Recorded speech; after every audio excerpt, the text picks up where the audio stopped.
Yusril, stabilitas politik akan tercipta jika kekuatan nasionalis dan Islam bersatu. Abadikini.com, Jakarta. Pakar Hukum Tata Negara Yusril Iza Mahendra menilai stabilitas politik nasional amat penting dalam menjaga keutuhan bangsa yang majemuk seperti Indonesia. Selain itu juga syarat utama dalam pembangunan ekonomi. Stabilitas politik nasional sangat penting untuk menjaga keutuhan bangsa dan negara RI yang majemuk ini. Stabilitas nasional itu juga merupakan syarat utama untuk melakukan pembangunan ekonomi, menciptakan lapangan kerja sebanyak-banyaknya untuk kepentingan rakyat, kata Yusril lewat akun Twitter pribadinya @yusriliza_MHD yang dikutip Abadikini, Ahad tanggal 12 Februari tahun 2023.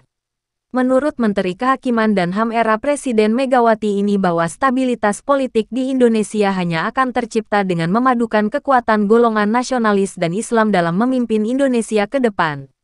Stabilitas politik itu hanya akan tercipta jika dua kekuatan politik nasional bersatu dan bekerja sama dengan erat, yakni golongan nasionalis dan golongan Islam. Tidak mungkin hanya yang satu berkuasa, yang lain dipinggirkan. Sampai kapanpun, dua golongan ini tetap ada, ujar Yusril. Kita terima saja keberadaan dua golongan itu apa adanya sambil tetap menghormati dan menghargai keragaman etnik, adat dan budaya serta agama-agama yang hidup dan berkembang di tanah air kita ini. Siapapun yang jadi pemimpin harus menyadari hal yang spesifik Indonesia ini, sambungnya. Sebab tegas Ketua Umum Partai Bulan Bintang PBB ini bahwa Indonesia bukan Eropa atau Amerika. Bukan Cina bukan pula Arab.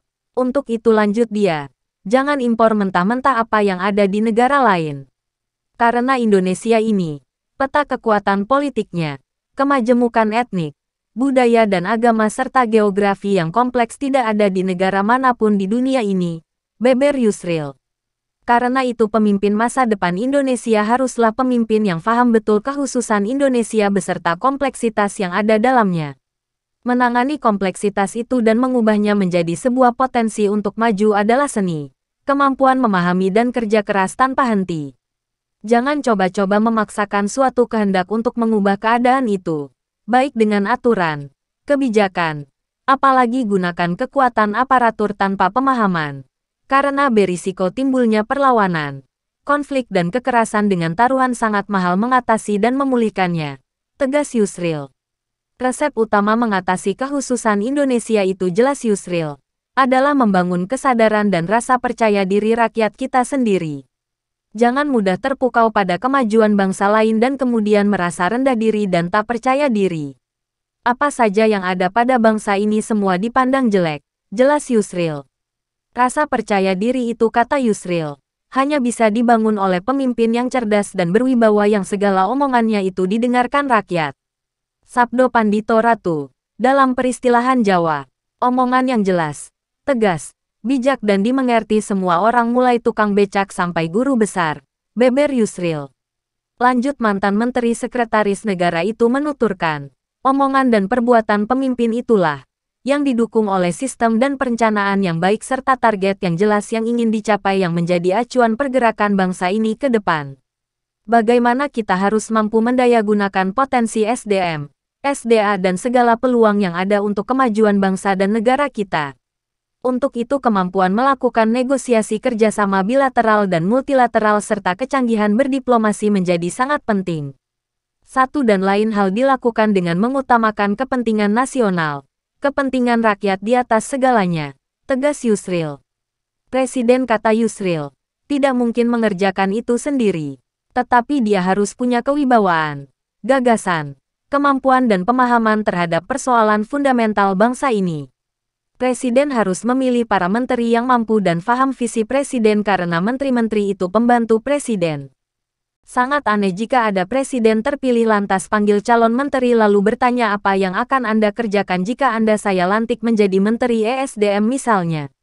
Harusnya calon menteri itu yang balik tanya ke presiden, program Bapak apa? Saya kan calon pembantu Bapak, ungkapnya. Presiden, kata Yusril, juga sudah harus punya konsep dan program di bidang ESDM dan panggil calon menteri. Ini program saya, Anda sanggup menjabarkannya lebih rinci dan melaksanakannya dengan mengatasi segala kendala atau tidak? Jangan biarkan menteri-menteri berkreasi sendiri-sendiri, dan presiden fokus pada apa yang dia suka. Hal ini akan berakibat program presiden tidak mengarah kepada tujuan utama, mengangkat harkat dan martabat bangsa menjadi lebih baik dalam jangka waktu jabatan kepresidenannya, kata Yusril. Pembangunan ekonomi, sosial dan politik bangsa ini hanya akan berhasil jika dilandasi dengan keadilan dan kepastian hukum sebagai pengejawantahan Pancasila sebagai dasar dan falsafah negara. UUD 45 telah menegaskan bahwa Indonesia adalah negara hukum. Negara hukum itu berarti semua tindakan dan kebijakan negara harus dilandaskan kepada hukum. Hukum yang bagaimana? Hukum yang adil dan mengandung kepastian. Hukum itu dirumuskan oleh negara ke dalam norma-norma yang bersifat mengatur dan dapat dilaksanakan di dalam praktek. Yaitu, jelas Yusril, hukum yang dirumuskan oleh negara dan diundangkan. Namanya hukum positif, yakni hukum yang berlaku di negara kita. Selain hukum positif itu ada hukum yang hidup dalam pikiran, perasaan dan kesadaran tiap orang, baik yang berasal dari ajaran agamanya, adat atau kebiasaannya. Tugas negara adalah meramu, merumuskan dan mengangkat kesadaran hukum masyarakat itu, dengan menimbang-nimbang kemajemukan, manfaat dan kebutuhan hukum untuk merumuskannya menjadi hukum positif yang berlaku, jelasnya. Pedoman utamanya adalah asas keadilan dan kepastian hukum. Hukum harus adil dengan menjaga keseimbangan dan kepentingan semua orang sehingga tidak ada yang dirugikan. Hukum harus pasti, jangan multitafsir.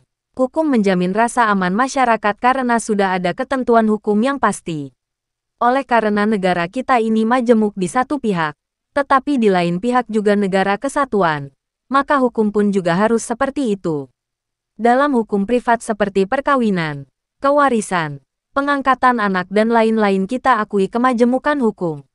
Hukum privat Islam berlaku bagi umat Islam. Begitupun hukum agama lain serta adat istiadatnya berlaku pula buat mereka.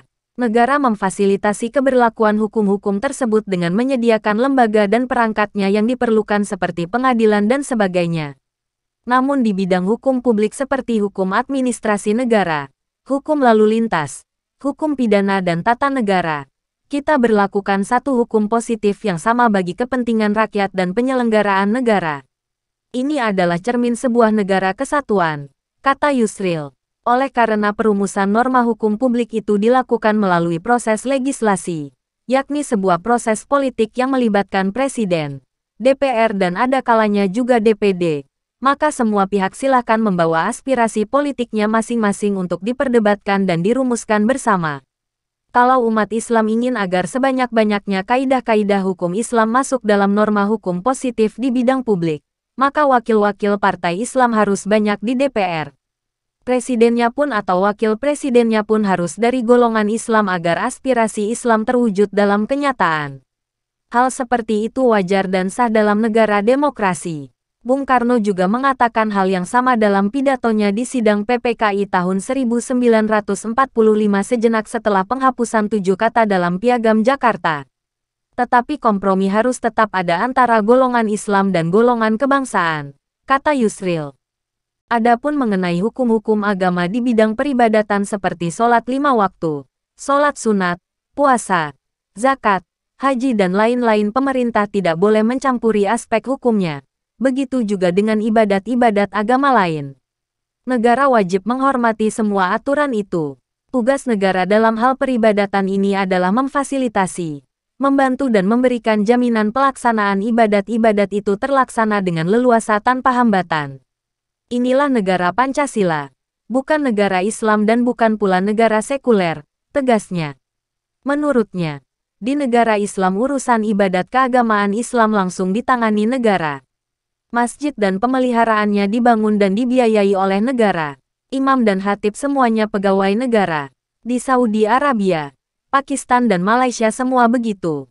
Sementara di Republik Sekuler Filipina, agama dan negara dipisahkan total.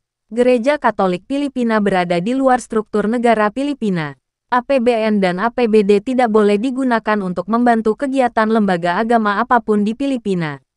Agama sepenuhnya urusan swasta. Negara kita memilih jalan tengah antara negara Islam dengan negara sekuler seperti contoh tadi.